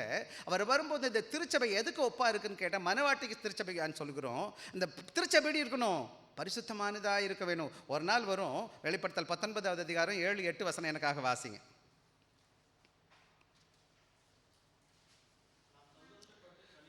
நாம் சந்தோஷப்பட்டு களி கூர்ந்து அவருக்கு ஸ்துதி செலுத்த கடவும், ஆட்டுக்குட்டியானுடைய கல்யாணம் வந்தது சொல்ல கேட்டேன்.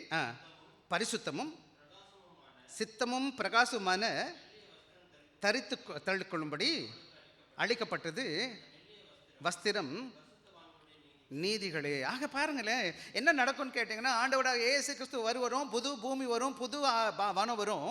அங்கே பரிசுத்த பலரிலிருந்து தேவனிடத்திலிருந்து இந்த பரிசுத்த எருசலேம் இறங்கி வரும். அப்போ தேவ திருச்சபை இருக்குது பார்த்தீங்களா, இங்கே இருக்கிற திருச்சபை தேவனுடைய பிள்ளைகளாக இருக்கிற நாம எப்படி இருப்போம்? மனவாட்டியை போல பரிசுத்தமான துணி போட்டு சுத்தமும். அது எந்த வசனம் சொல்லுது? 8வது வசனம் வாசிக்கலாம், வாசிக்கப்பா எனக்கு மறுபடியும். சுத்தமும் பிரகாசமுமான மெல்லிய வஸ்திரம் தரித்துக் கொள்ளும்படி அளிக்கப்பட்டது வஸ்திரம். இந்த மெல்லிய வஸ்திரமும், அதாவது அழகா சொல்லுது, சுத்தமும் பிரகாசமான மெல்லிய வஸ்திரம் என்னதியா? ஆண்டவருடைய நீதி. யார் கொடுக்குறா? அவர் சொல்லுது அளிக்கப்பட்டதான். யார் கொடுத்துருக்கு? இயேசு கிறிஸ்து எனக்கு கொடுத்துருக்கிறாரு.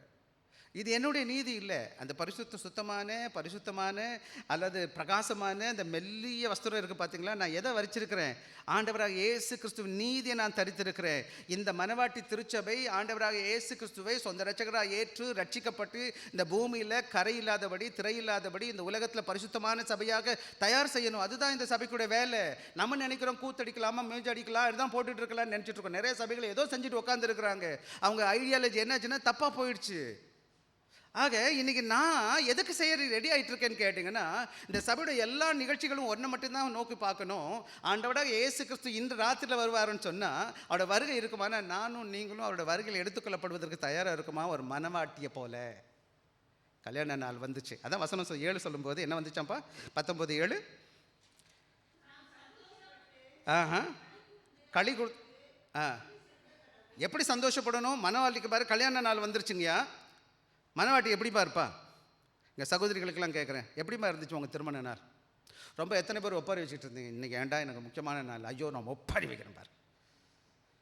இருக்கிறதுலே சிறப்பான உடை, இருக்கிறதுலே சரியான மேக்கப், இருக்கிறதுலே இந்த வாழ்க்கையிலே முக்கியமான ஒரு நாள் இருந்திருக்குமானா அவங்க லைஃப்லேயே எந்த நாளுமா?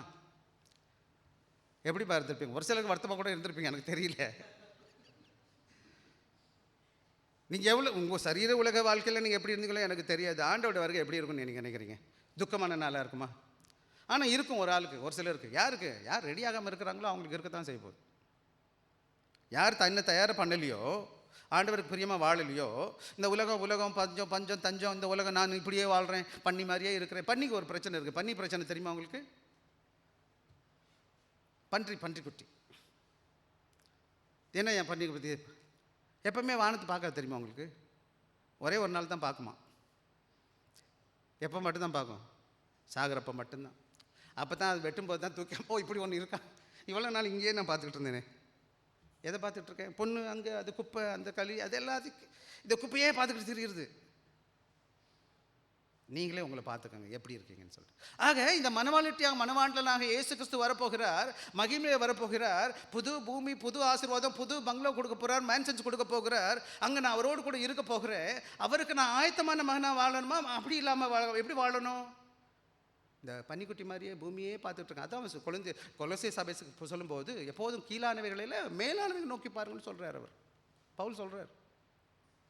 எப்போ என்னுடைய பார்வை ஆண்டவரை நோக்கி பயணிக்கிறதா காணப்படணும். இந்த பூமியில் நான் வேலை பார்க்குறேன், குடும்பத்தை பார்க்குறேன், என் பிள்ளைகளை விசாரிக்கிறேன், எனக்கு நான் சந்தோஷம், இதெல்லாம் கடவுள் கொடுத்தாரு எனக்கு இந்த பூமியில். ஆண்டவருக்கு நான் நன்றி செலுத்துறேன். ஆனால் இதெல்லாம் எனக்கு நிரந்தரம் கிடையாது. அங்கே நான் போக போகிறேன், அவரோட கூட இருக்க போகிறேன். அவரோட கூட இருக்கிற வாழ்க்கைக்கு நான் எத்தனைத்த வாழ்க்கை வாழணுமே தவிர இந்த பூமிக்கு அடுத்த காரியங்களை குறிச்சும் சிந்தையிலையும் சதா எல்லாத்தையும் போட்டு மங்கி மங்கி என்ன சரி எப்போ பார்த்தாலும் சதா 24 மணி நேரமும் என் சிந்தையிலையும் என்ன பண்ணுறது? இன்னும் சில வேலைகளை தப்பாக எடுத்துக்காதீங்க, நான் யாரும் குறை சொல்கிறதுக்கு இல்லை. அழகான வாய் தானே நமக்கு. இந்த வாய் எவ்வளோ நல்ல வாய், எவ்வளோ நல்ல காரியங்களை நம்ம பேச முடியும், எவ்வளோ நல்ல காரியங்களை சிந்திக்க முடியும், எவ்வளோ நல்ல கைகளால் எவ்வளோ காரியம் நல்லது செய்ய முடியும், எவ்வளோ நல்ல இடங்களுக்கு நம்மளால் போக முடியும். ஆனால் பல வேலைகளை நம்ம தப்பாக பயன்படுத்திக்கிட்டு இருக்கோம் இந்த பூமியில். இது கடவுள் கொடுத்த பாக்கியம். நல்லா பேச முடியுது. எத்தனை பேர் பேச முடியாமல் இருக்காங்க? எத்தனை பேர் கேட்க முடியாமல் இருக்கிறாங்க? எத்தனை பேர் சரியாக பார்க்க முடியாமல் இருக்கிறாங்க? பார்த்துருக்கீங்களா? சில பேருக்கு சில குழந்தைகளுக்கானே தெரியாது, கண்ணாடி போட்டோன்னே அந்த பிள்ளை ஒரு மாதிரி பார்க்கும். பார்த்துருக்கீங்களா? காதுக்கு இயர்ஃபோன் இந்த அந்த இந்த இந்த அந்த பேசுகிற கருவி வச்ச உடனே அவங்களுக்கு நல்லா கேட்கும். எனக்கு எதுவும் வைக்காமே கேட்குது. எனக்கு நல்லா பெரிய எதுவும் போடாமலே பார்க்குறேன். எத்தனை பேர் பேச முடியல? நல்லா பேச முடியுது. நான் எந்திரிக்கிறேன், போகிறேன், வர்றேன், எல்லாம் நான் செய்கிறேன். எனக்காக எத்தனை பேருக்கு உதவி தேவை இருக்குது தெரியுமா பூமியில்? ஏன் இதை ஆண்டவருக்காக பயன்படுத்தக்கூடாது என்னுடைய வாழ்க்கையில்? ஏன் இன்னொருத்தனை தப்பாக பேசுறதுக்கு எதுக்கு நான் பயன்படுத்தணும்? 2 பேர் சேர்ந்துட்டாங்கன்னா இன்னும் 3வது நிமிஷம் போனான், அந்த ஊழியக்காரன் செத்தான். ஊழியக்காரனை விடக்கூடாது, போட்டு வாங்க வாங்க வாங்க. கடவுள் கூட இருக்கிறார். அன்பான பிள்ளைகள், நான் சொல்கிறேன், என் மனைவிட்ட நேற்று கூட நான் பேசும்போது சொல்லிகிட்டு இருந்தேன், யாரை குறித்தும் நம்ம பேசக்கூடாது. நான் ஆண்டவருக்கு விரோதமாக பேசுகிறேன். நான் எனக்கும் அது ஞானம் வேணும். சிறு வயதில் நானும் தப்பு பண்ணியிருக்கேன், இல்லைன்னு சொல்ல முடியாது.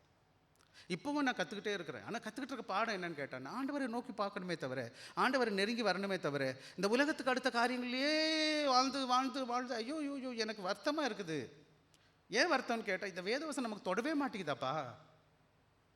உண்மையாக நான் சொல்லிடுறேன், நான் முத கிறிஸ்தவன். என் வீட்டில் நான் தான் முத கிறிஸ்தவன். இதுக்கு முன்னாடி யாருமே இல்லை. எனக்கு கருப்பு வெள்ளைன்னா என்னன்னு தெரியும். உங்களுக்கு எத்தனை பேருக்கு தெரியுமோ எனக்கு தெரியாது. நான் என்ன சொல்கிறேன்னு புரியுதா உங்களுக்கு? கிறிஸ்தவம்னா என்ன, கிறிஸ்தவம் இல்லைன்னா என்னன்னு எனக்கு தெரியும். நான் எல்லாம் பண்ணிட்டு வந்திருக்கேன். சில வேளை உங்களுக்கு தெரியும், பாஸ்டர் ரொம்ப ஸ்ட்ரிக்டாக இருக்கார். அப்படி இப்போ ஸ்ட்ரிக்டாக இல்லைன்னா எப்போ ஸ்ட்ரிக்டாக இருக்கிறது? நீங்கள் செய்கிறதெல்லாம் செய்யணும் நல்ல தகப்பனா? என்னை பிடிக்காது கொஞ்சம் பேருக்கு. ஏன் நான் ஸ்ட்ரிக்டாக இருக்கிறேன், என்ன செய்ய சொல்கிறீங்க? லீக் வாரியம் ரொம்ப ஸ்ட்ரிக்ட் இந்த ஊரில். இன்றைக்கி நீங்களும் நானும் அதனால் ஆசீர்வாதமாக இருக்கிறோம். நம்ம நாட்டில் எப்படி நடக்குதுன்னு உங்களுக்கு தெரியும். பரலோகத்துக்கு போகணுமா, எங்கே போகணும் சொல்லுங்கள்? உங்கள் இஷ்டத்துக்கு இந்த பூமியில் வாழணும்னு ஆசைப்படுறீங்கன்னா அதுக்கு கர்த்தருக்கு ஸ்தோத்திரம் பிரதர், நீங்களே பண்ணுங்கள் பிரதர், எனக்கு கவலையே கிடையாது. என்னோடய ஆசை நீங்களாம் பரலோகத்துக்கு என்னோட கூட வரணும்னு ஆசைப்பட்றேன். நம்ம எல்லாம் எங்கே போகணும் ஒரு நாளைக்கு? ஆண்டோட வருகை இன்றைக்கி ராத்திரி இருக்குமானா, நானும் நீங்களும் அவரோட வருகையில் எடுத்துக்கொள்ளப்படணும். ஆண்டவர் கூட இருக்கணும். ஆண்டவருக்கு நன்றி செலுத்தணும். ஆண்டவரே, இந்த பூமி எனக்கு ஒன்றும் இல்லை, கொஞ்ச நாள் கொடுத்தீங்க சுவாமி, தேங்க்யூ எல்லாம் கொடுத்ததுக்கு. இன்றைக்கி கூட நான் வண்டி ஓட்டும் போதும் சரி, எது வேலை செய்யும் போதும் நான் தனியாக கூட சபையில் வந்து உட்காந்து ஆண்டவருக்கு ஒரே வார்த்தை தான், தேங்க்யூ ஆண்டவரே, நன்றி ஆண்டவரே, ரொம்ப தேங்க்யூ ஆண்டவரே, நீங்கள் ரொம்ப நன்மை செஞ்சுருக்கீங்க. ஃபஸ்ட் நான் சுகத்தோடு இருக்கேன், கர்த்தருக்கு ஸ்தோத்திரம். நான் மூச்சு விட்டுட்டு இருக்கேன், காலையில் எந்திரிக்கேன், வெளியில் பார்க்குறேன், உலகத்தை பார்க்குறேன், இயற்கையை பார்க்குறேன், எல்லாத்தையும் பார்க்குறேன், ஆண்டவருக்கு நன்றி செலுத்திட்டு இருக்கேன். Thank you God. நன்றி செலுத்துங்க. காலையில் எழுந்திரிச்சு கர்த்தருக்கு ஸ்தோத்திரம் சொல்லுங்கள். ஐயா, நம்ம டைம் ஆகிடுச்சு, வேகமாக போகலாம். நிறைய காரியங்கள் சொல்லிக்கிட்டே போகலாம். ஹெவன்லி சிட்டி, டிவைன் ஆரிஜின், இந்த பரலோகம் தேவனால் ஏற்படுத்தப்பட்டது. வேத முடிய போது பியூட்டி ஆஃப் த பிரைட் எப்படி இருக்கணும், இந்த மனவாளனாக மனவாட்டி எப்படி இருக்கணும், அழகாக லெவலில் சௌந்தரியமாக காணப்படணும், தன்னை அழகுபடுத்தினவனாய் காணப்படும். எப்படி மனவாட்டி கல்யாண நாளில் தயாராகி நீட்டாக நிற்கிறா பார்த்தீங்களா? தயாராக புருஷன் வர்றதுக்கு. சில வேலைக்கு நீங்கள் கிறிஸ்டின் வெட்டிங் போயிருப்பீங்க. கிறிஸ்டின் வெட்டிங்கில் என்ன பண்ணுவாங்க, மனவாளன் வெயிட் பண்ணிக்கிட்டே இருப்பார். அந்த மனவாளி என்ன செய்வார், அழகான ரீத்தெலாம் போட்டு, என்னது ரீத்துன்னு சொல்கிறது, வெயிலெலாம் போட்டு வெள்ளை வெள்ளை துணியில், விசேஷமாக பாருங்களேன், கிறிஸ்தவ வெட்டியில் மட்டும்தான் வெள்ளை வெள்ளையாக போட்டிருப்பாங்க பொதுவாக. அது எங்கேருந்து கற்றாங்கன்னு அதுக்கு ஒரு பல வரலாறு இருக்குது, போய் படித்து பாருங்கள். யாரோ ஒரு குயினம்மா போட்டாங்களாம் வெஸ்டர்ன் வேர்ல்டில். அதுக்கப்புறம் நம்மால் எல்லோரும் அதே பாரம்பரியத்தை பின்பற்றி வர ஆரம்பிச்சிட்டோம். இப்போ பார்த்தீங்கன்னா ஏஞ்சல் மாதிரி அந்த அம்மா வருவா, உள்ளே அப்பா பக்கத்தில் பிடிச்சிட்டு வருவார். அப்புறம் பிள்ளைங்க பூவெலாம் போடுவாங்க, பார்த்துருக்கீங்களே, ரொம்ப அழகாக தான் இருக்குது சடங்கு. ஆண்டோட வருகையில் நம்ம எப்படி ரெடியாக இருக்கணும்? நம்ம எல்லாம் மனவாட்டிகள். மனவெல்லாம் இயேசு வரப்போகிறார். அவர் வர்றதை பற்றி நம்ம முதலே வாசிச்சிருக்கோம். தேவதூதர்களோட எக்காலத்தோ சத்தத்தோட பெரிய ராஜாதி ராஜா வரப்போகிறார், மகிமையின் ராஜா வரப்போகிறார். அவர் வரும்போது எப்படி இருக்கும்? இந்த உலகமே அசைய போகுது. இப்போ போப்பு வந்துட்டு போனார், ஒரே கூட்டம் கூட்டமாக போனாங்க எல்லாரும். உலகம் ஆண்டோட வருகை இந்த உலகமே பார்க்குங்கய்யா, சிங்கப்பூர் மாத்திரம் கிடையாதுயா. தேவதூதர்கள் எக்காலத்தோடு கூட உலகம் முழுவதும் எல்லாம் பார்ப்பாங்க. வானத்திலிருந்து இறங்கி வருவார், தேவதூதரோட மகிமையில் வருவார். அப்படி வரும் பொழுது நானும் நீங்களும் மனவாட்டியான திருச்சபையா, மனவாட்டியா, மகனா மகளா தயாராக இருப்பேன்னு சொன்னால் அது எவ்வளோ அழகாக தயார் செய்து. தயார்ன்ற இடத்துல என்னன்னு கேட்டிங்கன்னா, அவருடைய நீதியின் வஸ்திரத்தை தரித்தவர்களாய் காணப்பட வேண்டும், ரட்சிப்பின் வஸ்திரத்தை தரித்தவர்களாய் காணப்படும், இயேசு என்று ஒரே நபரை பின்பற்றி வாழ்கிறவர்களாக இருக்கணும். அதுதான் என்னது? ஆவிக்குரிய ஆசீர்வாதம், மனவாட்டின் திருச்சபை. அது மாத்திரம் கிடையாது, அவர் என்ன செய்வாரோ அந்த வேதவசன் கடைசி பகுதி சொல்லுது. மறுபடியும் வாசிக்கலாம், 4வது வசனத்தை எனக்கு வாசிங்க.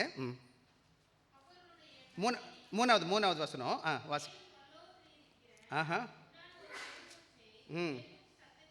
கேட்டேன். ஆஹா இருக்கிறது.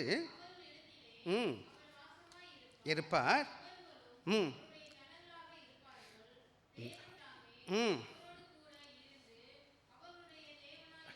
நமக்கு தெரியும், ஆண்டவர் அந்த உலகத்தை படைக்கும் போது ஆதாம்கிட்ட ஒவ்வொரு நாள் ஆண்டவர் பேசிகிட்டு இருந்தார். வந்து குளிர்ச்சியான வேலையில் ஆதாமை கேட்டார், ஆதாமே ஆதாமே எங்கே இருக்கிற அப்படின்னு கேடுறார்.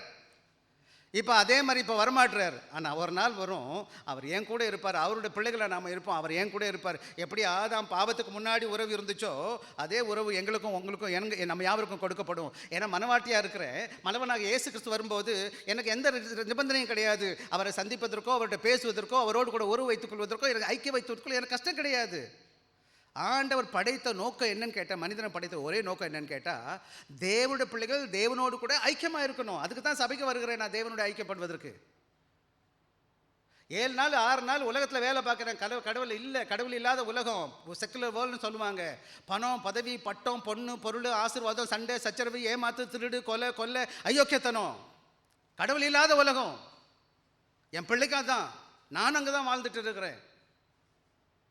ஒரு நாள் தான் 6 நாளில் வர்றேன், 7வது நாள் வர்றேன், 1 மணி நேரம் 1.5 மணி நேரம், அதுலேயும் என் இஷ்டத்துக்கு தான் நான் செய்ய விரும்புகிறேன். ஆண்டவர் சித்தத்தை செய்ய விரும்பலை. எனக்கு அது ஒரு பெரிய வருத்தம் தான் இன்னொரு பக்கத்தில்.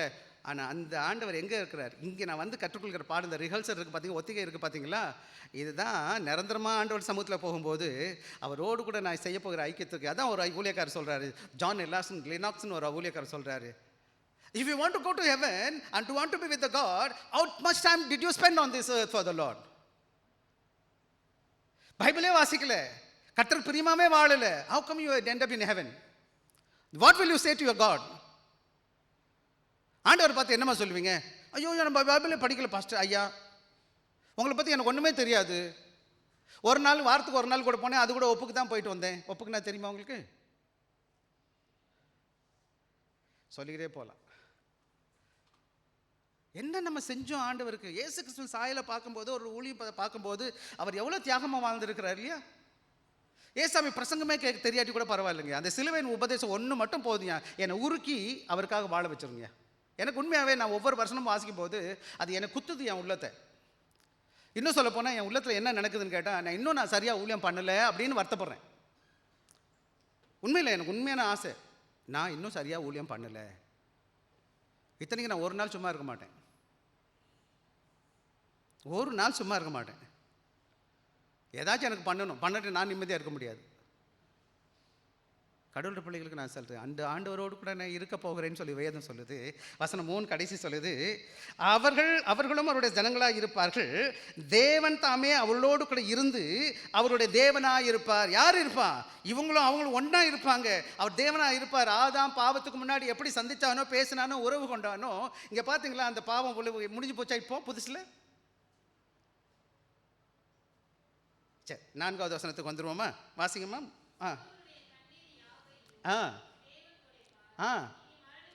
மரணமும் இல்லை, துன்பமும் இல்லை.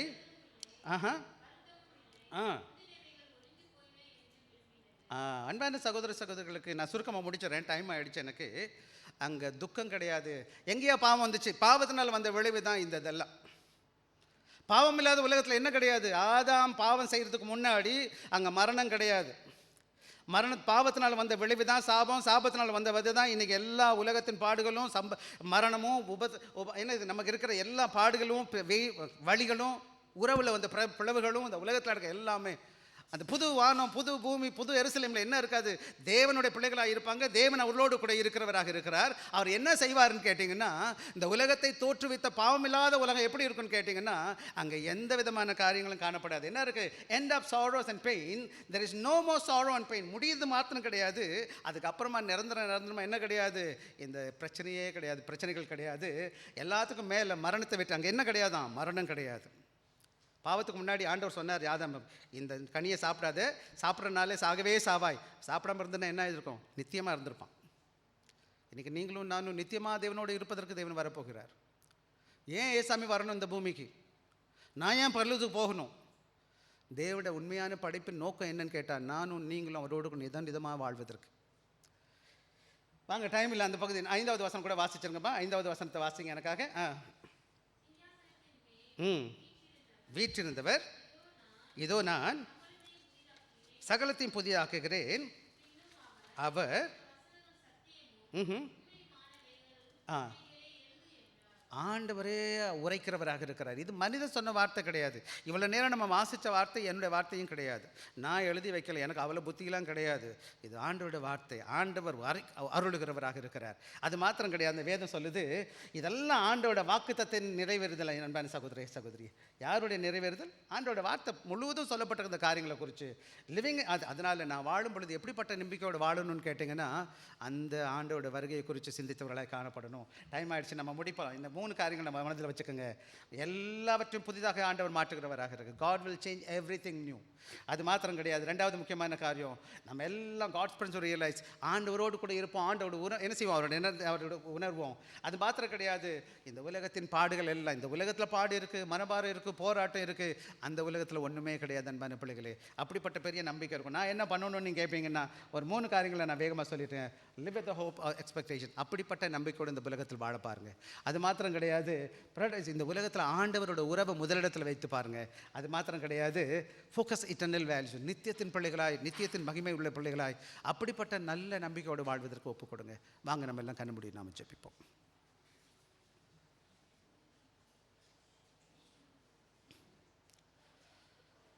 இந்த காரியங்களை கேட்க தேவன் நமக்கு கிருபைகளை கொடுத்தார். அன்பான பிள்ளைகளுக்கு எவ்வளோ புரிஞ்சிச்சுன்னு எனக்கு தெரியாது. ஆனால் ஒன்று மட்டும் நான் சொல்ல முடியும், இந்த உலகம் நமக்கு நிரந்தரம் கிடையாது. இந்த பூமி கொஞ்ச காலம் நம்ம முடிக்க போகிறோம். ஆனால் இந்த உலகத்தில் ஆண்டவருக்காக வாழ நம்ம ஒப்புக் கொடுப்போம். ஆண்டவர் சித்தத்தை செய்ய முயற்சி செய்வோம். சர்வ வல்லமையுள்ள கர்த்தாவே, இந்த வாழ்க்கைக்காய், இந்த வாய்ப்பிற்காய் ஸ்தோத்திரம். இந்த ஜீவியத்தில் எங்களை மீட்டு கொண்டு வந்தது நோக்கம் உம்மோடு கூட இருப்பதற்காக கர்த்தாவே. இந்த உலகம் எங்கள் நிரந்தரமான வீடு இல்லை, உம்முடைய பரலோகம், உம்மிடத்தில் வருவது நித்தியமான வீடு. எனவே அந்த நித்தியத்தின் வீடை நோக்கி பயணிக்க எங்களுக்கு கிருபை தார். அந்த பிள்ளைகளை ஆசீர்வதிங்க. ஒவ்வொருவரும் உமக்காக வாழ்வதற்கு, பரிசுத்தமாக ஜீவிப்பதற்கு, மனவாட்டி இப்போது எங்களை அலங்கரித்துக் கொள்வதற்கு கிருபை தார். ஆசீர்வதி. இயேசு கிறிஸ்துவின் இனிய நாமத்தில் கேட்கிறோம் நல்ல பிதாவே, ஆமென்.